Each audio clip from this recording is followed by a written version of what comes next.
બોલ્યું આજે કેન્દ્રીય મંત્રી નીતિન ગડકરી સાહેબને મળીને બનાસકાંઠાની સૌથી અગત્યની માગણી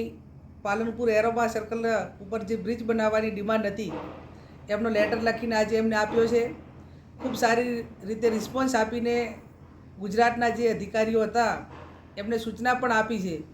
એરોમા સર્કલ એક એવડી મોટી સમસ્યા હતી, કોઈને દવાખાને આવવાનું હોય પાલનપુર અને જિલ્લાનું વડું મથક હોવાના નાતે તમામ કચેરીઓ આવેલી છે અને એટલા માટે કરીને 2-3 કલાક સુધી આ એરોમા સર્કલના ટ્રાફિક જામના કારણે ઘણી બધી મુશ્કેલીઓ તમામ જિલ્લાના જે નાગરિકો છે એ અનુભવતા હતા. અને એટલા માટે કરીને જ્યારે લોકસભાની ચૂંટણીમાં પણ અમે કહ્યું હતું કે આપના આશીર્વાદ થકી સંસદ સભ્ય બનવાનું થશે તો 100% આ એરોમા સર્કલનું જે ટ્રાફિક જામ છે અને બ્રિજ બનાવવા માટેની જે માગણી છે એને કેન્દ્ર સરકારમાં રજૂઆત કરીને આગળ વધારવા માટેના પ્રયત્નો કરીશું.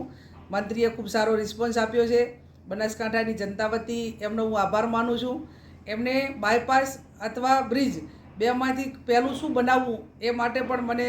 વાત કરીને મેં કહ્યું કે બાયપાસ તો સ્ટેટ ગવર્મેન્ટ એ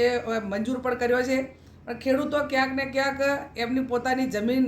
એ પૂરતું વળતર ન મળવાનું કે અન્ય કારણોસર એ કામ થઈ શકતું નથી અને આ બ્રિજ બને તો ખેડૂતોની જમીન પણ બચી જાય અને બ્રિજ પણ બની જાય તો ટ્રાફિકની સમસ્યા પણ હલ થાય. એટલે એક આ બ્રિજ બનાવવાથી સારામાં સારું કામ એ આ બનાસકાંઠા જિલ્લાને થશે અને એ પૈકી જે એનું ફોલોઅપ લેવાનું હોય કે આગળમાં જે કંઈ કાર્યવાહીમાં જે કરવાનું હશે એમાં જિલ્લાનો જે સહકાર જોઈએ, વહીવટીતંત્રનો સહકાર જોઈએ કે પદાધિકારીઓનો સહકાર જોઈએ એ પૂરેપૂરો આપીને વહેલામાં વહેલો બ્રિજ બને એવા પ્રયત્નો અમે સરકાર થકી જે થવાના છે અને એમાં અમારા સાથ સહકારની જ્યાં જરૂર પડે ત્યાં આપીશું.